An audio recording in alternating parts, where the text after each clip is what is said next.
mamaya. Tingnan natin mamaya. Good you. Pangatlo sila sa uli. Tingnan natin good you mamaya.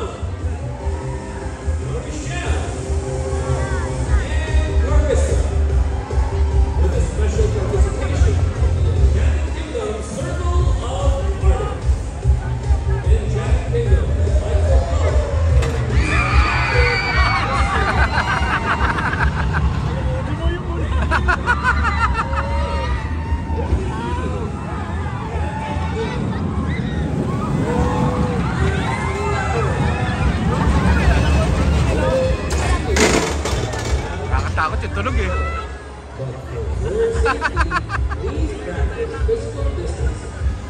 Seryoso yung anak ko eh.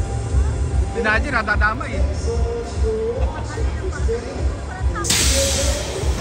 Release, ayan!